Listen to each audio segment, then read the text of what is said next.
What's up guys, welcome back to the channel. Another video for you.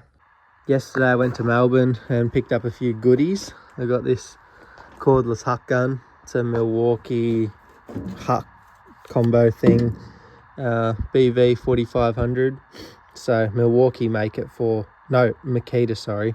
Makita make it for huck. Apparently they're pretty decent from what I've read, so that should do all my cab panels and the sleeper ring and everything that I need to do to the cab. Replace the back wall. It come with a quarter Magna grip and a quarter Magna lock nose. I still need to get a 316 Magna grip and Magna lock, but that's a big expense done, and it's only 6 months old, and it was $1,400. They're like $2,600 new, plus I don't know, like $400 for each nose. So I got a good deal on that. And he chucked in a couple of Milwaukee batteries and a Makita charger for the battery. So I did pretty well out of that. And then I rang Hydro Steer in Melbourne, and I'm not sure if I'll be able to lift this out, but it seems to have finished itself.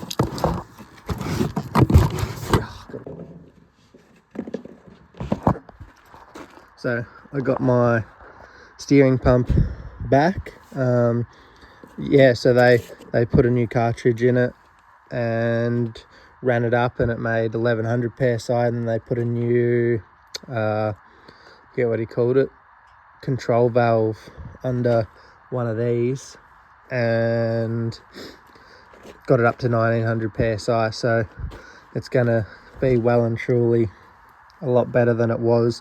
They had to get the chrome reshaft too. Apparently this long shaft isn't very common, so couldn't buy that new, so that got re-chromed.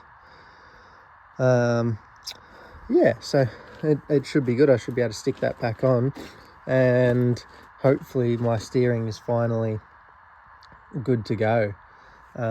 So yeah, if you guys need any steering work done, they're the people to see. Steering boxes, power steering conversions, pumps, all that sort of stuff.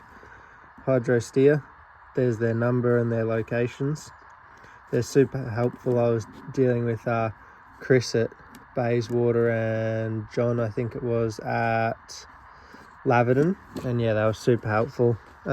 Good price too. So I think all up that pump was $1,200 or something to get that done. So it was, yeah, super helpful, and they gave me a good deal.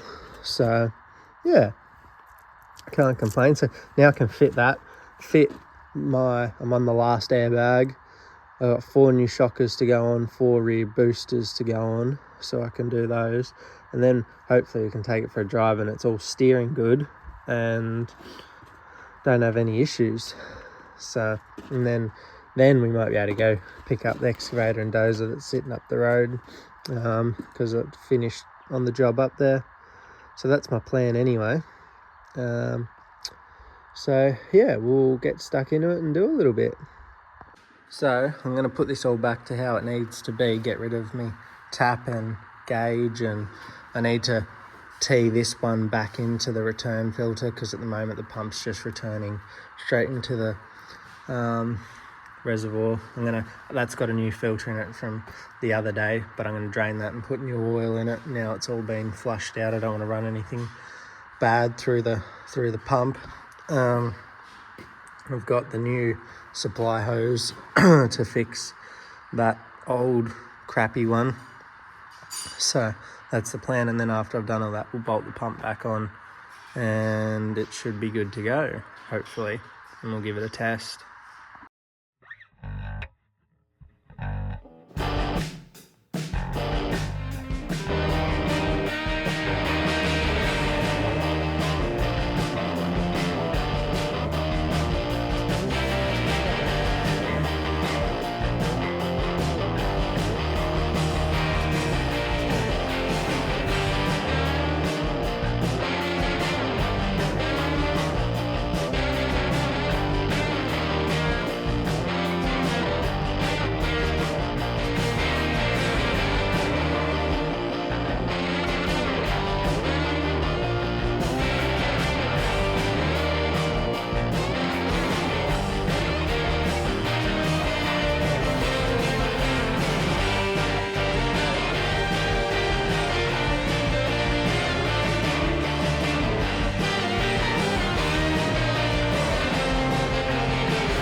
So I got all those hoses put back on the right way on the truck.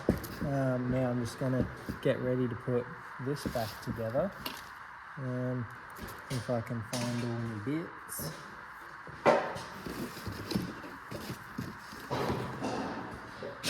It's been apart for a bit longer than I expected,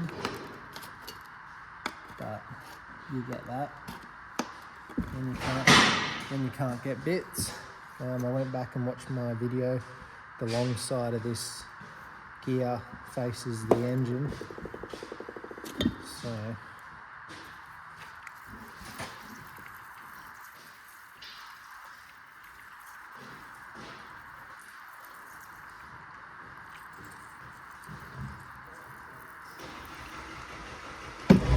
the most annoying part is that I used my new gasket already, so I'll have to reuse this gasket because now I don't have one in the set.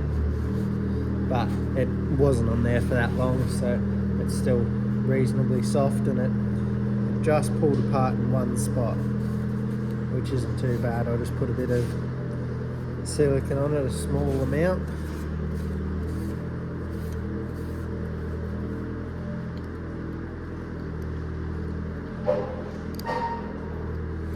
They did give me a gasket. I don't know if it's the right one.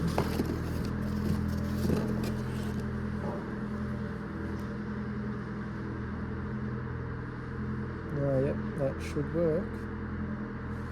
Don't know if the one that it had on it, but it'll do the job. I'll clean all these holes out and we'll stick it on.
Well, that was about 20 times more difficult than it needed to be to get that in there compared to when I had the engine out. It's so hard to line up the gear. It's like they're just like straight cut. There's no lead in at all. It's so difficult to get on. It took me about half an hour, but I got it. I had to use a ratchet strap with a bit of box section across the radiator supports because I just couldn't hold it up and try and get it in the right spot, but got there eventually. So that's in. My gasket glue that I put on the seal will be well and truly dry by now, but anyway, we'll get all those bolts in and hook the lines up. So it's getting there, and then I'll fill it up with oil and give it a try. And then after all that, after I finish the rear end, I've got to adjust these stops. That relieves pressure lock to lock, so it's not full pressure from the steering box on all the steering components, and that the oil doesn't get too hot. So yeah, it's getting there. I'll get these bolts in and we'll go from there.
Okay, so I've got the pump on, I've got the new suction hose on, all the other lines where they're supposed to be. I've got it full of oil. So I'm pretty much just gonna start it up, and I've got the drag link off, so I'm gonna turn it lock to lock just to bleed any air out of it and fill it up to the correct level.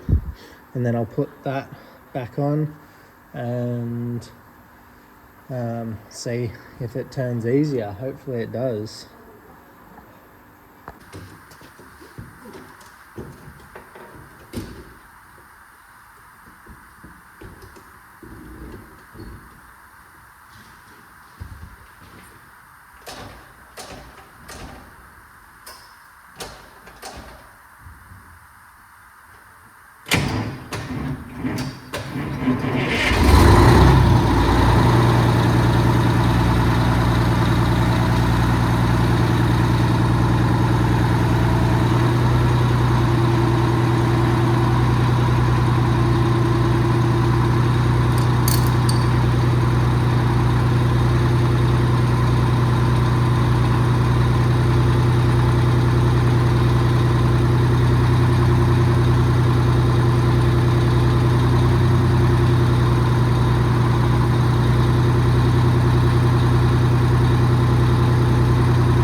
I'll just show you, I've got the front isn't jacked up at all, and I can pretty much, that's one finger now,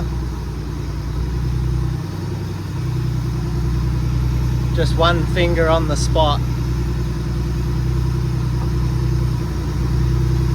So I would say that's about 10 times better, maybe even more. It's so easy. Considering I was struggling with two hands before to even half move it. So yeah, that's so much better. Sweet. I think that's fixed.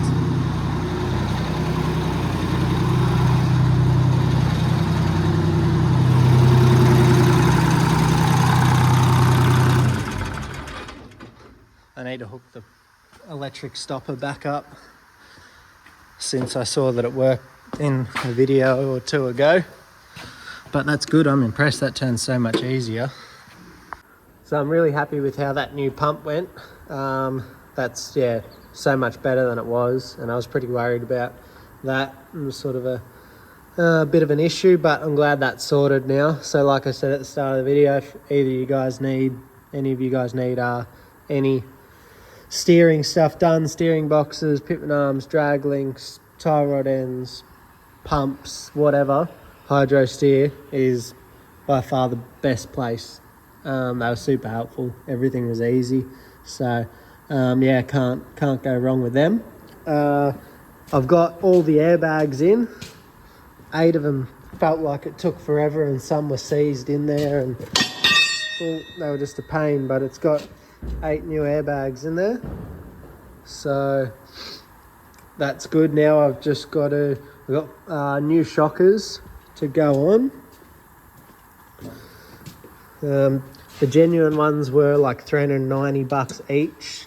So I got power down shockers with bushes, and they were $190 each.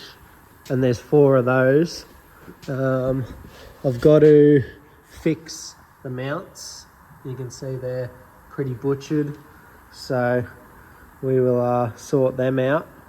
And then once they're all sorted, I will fit the new shockers. And then I'm going to put it up on the hoist and put 4 new boosters on the back. And then I think it can go in for a wheel alignment, because I want to fix up the crab walking down the road, because I don't like that. So yeah, once that's sorted out, then I'm going to tear it down and paint the rear end, do the back wall on the cab, new airlines, paint, guards, rear bumper, all that sort of stuff. Rear light bar, front bumper. But yeah, all in stages, but I'll get there eventually. So we'll pick up where we left off from the other day. We got that new power steering pump installed and tried that out, and it was all good, works well. So, and then we had the Yellow Grove crane video as a bit of a gap filler, because we've been a bit busy doing some other projects. So the Kenworth's sort of having a little bit of a break because we've had some other things come up. We've had to do some repairs on this. The boom was broken and the stick was broken. You can see we've plated it there, and the whole top section of the boom was broken, so we replaced that and did a bunch of other work to it, because where that Yellow Grove crane came from, that whole yard and another yard is getting cleaned up. It's a deceased estate and I'm doing the job, so pretty much everything out of that yard is either getting recycled, brought here and repaired to be sold, or scrapped if it's scrap, because there's plenty of scrap there. So this is a machine from that estate. I don't get to keep this, we're just using it, and so we did some repairs so we can use it for the job. It's got I don't know how to say it, a Kinshofer rotating grab, so that's super handy. That'll load steel and all kinds of things. So yeah, we're going to run drop deck behind the K108, and me and the truck and dog, the Scania, doing some scrap. So yeah, have to have a little bit of a break on the old Kenworth, which is no good, but just till we get out of there, because we're on a time frame. But I just had this package show up a couple of days ago. It's from Truck Shrouds, all the way in America, so they helped me out. Todd and John from there. There's one other bloke I have to look up his name, because he'll be upset I forgot him.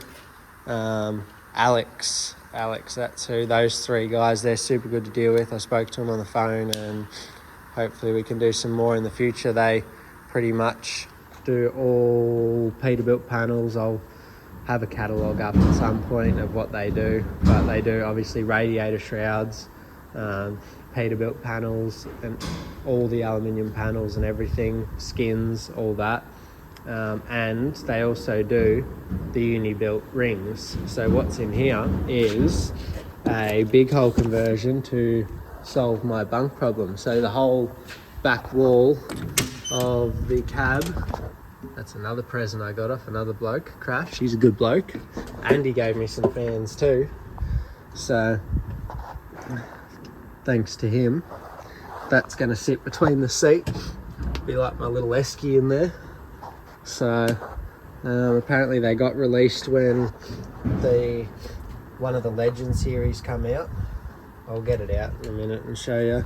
But yeah, so this whole back wall is going to be cut out pretty much, which I'm not too upset about because the back wall's already been butchered a bit. So the only thing I'll have to cut is this blue interior, which is probably original, but that's the only sacrifice I have to make. So it'll pretty much come all the way along here and down, and then the seats will lay back into the bunk, and yeah, it'll just be a nice big opening to get in there, and it'll sort of open the area up a lot more, and that'll solve that problem. And then I'm going to change the back wall. That's why I got the hut gun, which I showed you guys at the start of the video. That's the esky, so she's pretty cool. That'll live in the truck. But anyway, I just thought we could open this up. Obviously it's only a short video this week because I'm not achieving a great deal. We're getting ready to do this other job, so I'll just sit this on the back of the truck. You're probably wondering how there's two Peterbilt uni-built rings in here, and along with a boot. So I got them to cut the rings into 4 pieces. They're aluminium. So yeah, the rings have been cut down, which doesn't matter because the Kenworth is a bit smaller cab in height than the Peterbilt, so the rings have to be cut anyway if you don't want to cut into the fiberglass roof cap on the bunk or the cab. So that's why I wasn't too fussed about that.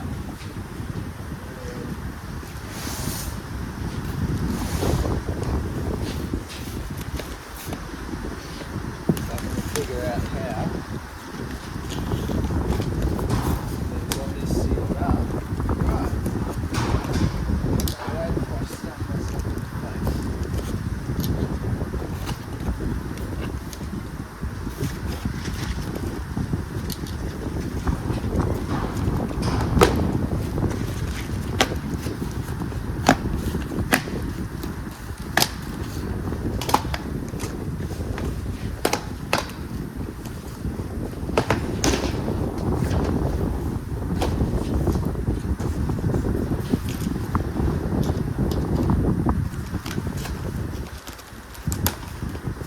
Nice work on packaging it, guys. We've done well.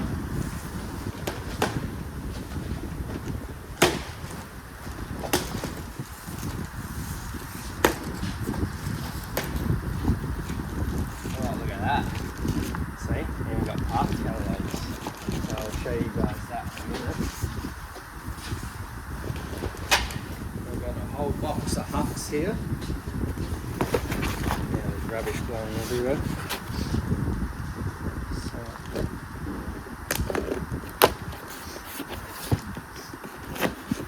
So there's a bunch of different hucks. There's some blind hucks and normal huck bolts. So, and there's 3/16 and 1/4 might be the 2 different sizes maybe.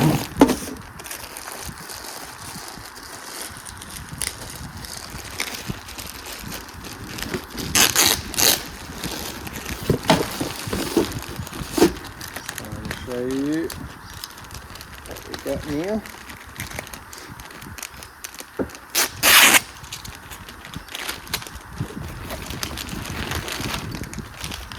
So these are blind rivets. You pull them from the outside like a pop rivet. What size are they? They're 1/4.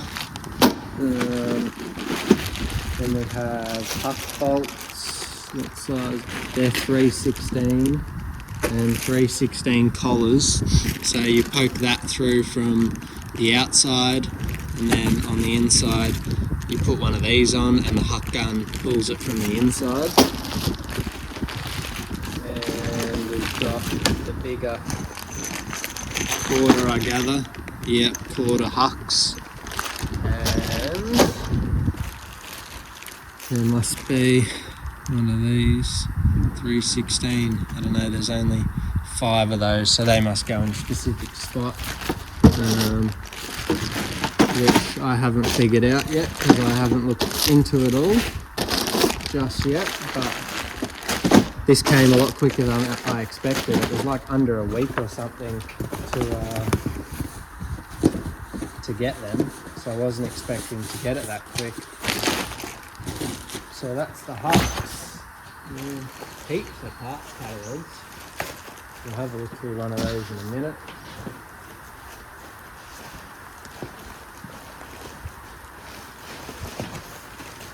So this is the rubber boot that hooks over the ring. So that it just rolls over it somehow. I'm not 100% sure, but yeah, pretty much just goes over it, and then we'll get an interior panel made up to fit over it. Now I did think that this was 2-piece, but it appears it's 1. So cutting the rings down means I'm obviously going to have to cut this and join it. So I may try and avoid that yet. I've got to take some measurements and decide if I'm gonna, what size I'm gonna go in these rings, because I'm not 100% sure yet. My plans might change once I make a start.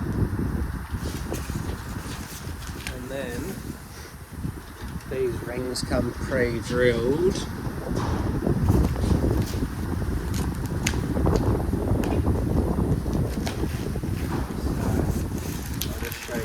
Section of them.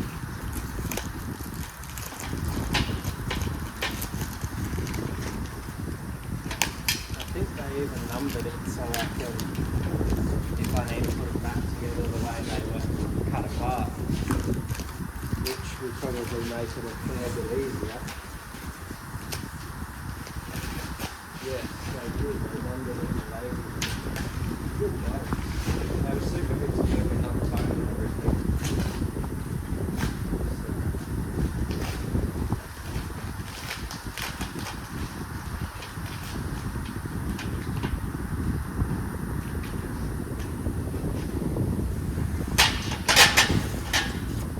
This is 1/4 of it, obviously, and it goes, the big part of the ring would be on the inside of the cab, and I think, I'm just thinking out loud here,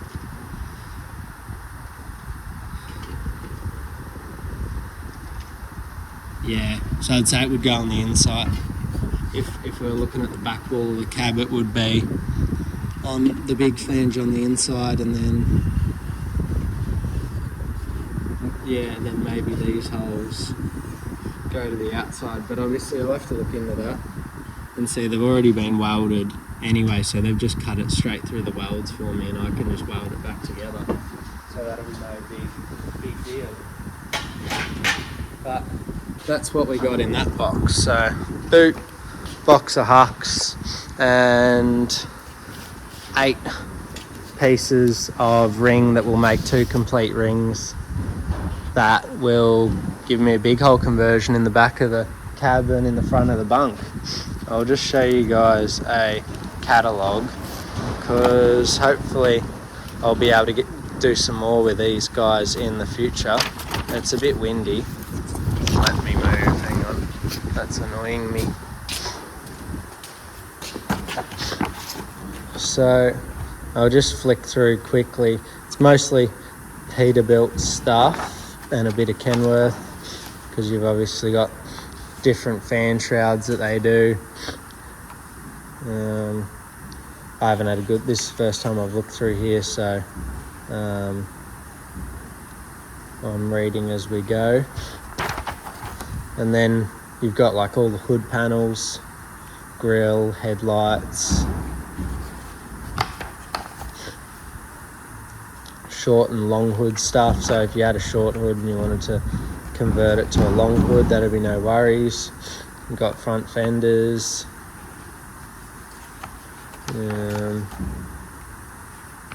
I don't know what a lot of this stuff is because I don't have a Peterbilt, but I'm sure some of you guys do, and it's probably hard to get parts here for them. You got bonnet springs, hood springs, you can call, I should say, panels, door skins, cab corners, window frames. This is the uni-built rings. So got the flat top and the high roof, because they're obviously different height rings. So you can get different size ones. And they do panels for the uni-built bunks.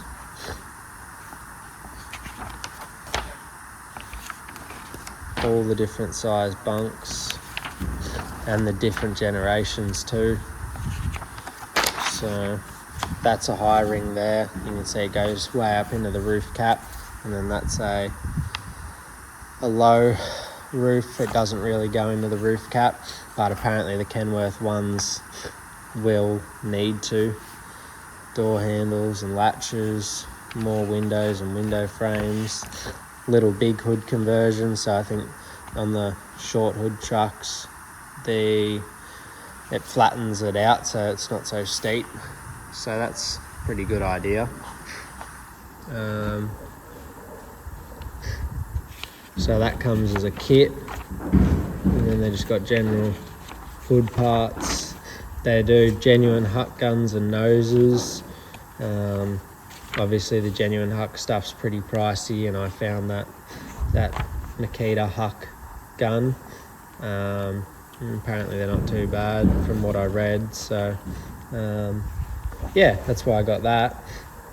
But yeah, if there's any interest in any of stuff from those guys, then there is an opportunity to buy stuff from them in the future. So yeah, if there was a big order that was put together, they're happy to help out and to put it all together to get it shipped here.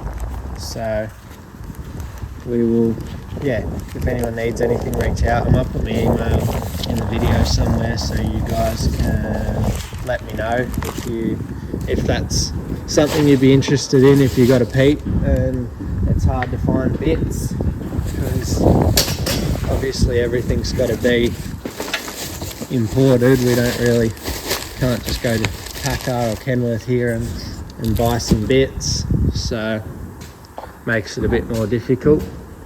But yeah, so I'm not cheap. I've got other jobs today and it's 39 degrees, so I'm not going to get much done on this. I've still got to put the new shockers on, 4 new boosters. But yeah, I'm keen to play with my Huck gun and try that. So yeah, it'll be good. That's the plan. So I'm excited to do the big hole conversion and show you guys that, and make a new back wall and huck it all in. So it'll be a good learning experience. So yeah, I'm excited to do that. But yeah, there'll be a bit of different content coming over the next month or two. With that job I've got, we'll be bringing all sorts of things back to life, and will it starts and saving different things. And there'll be a bunch of stuff for sale too, so if you guys see anything that you're interested in, And obviously my email, I'll put it in this video, and anyone can reach out and just let me know what you're after, and we can work out a price, because it's pretty much all got to go. I can't afford to keep everything, so I'll keep a few things out of everything that's up there. But yeah, I'll try and bring you guys along for the ride, because it'll be a different type of job, and there's not too much on YouTube where you can just see heaps of stuff in one video. So that's the plan. Anyway, thanks for watching. I'll do my best to get a video up for you guys of this cleanup and all the exciting stuff laying around. And yeah, you can come along for the ride. It should be good. So thanks again for all the support. Give us a like and share it around a bit. Always helps out, so I really appreciate it. And we'll catch you on the next one. Cheers.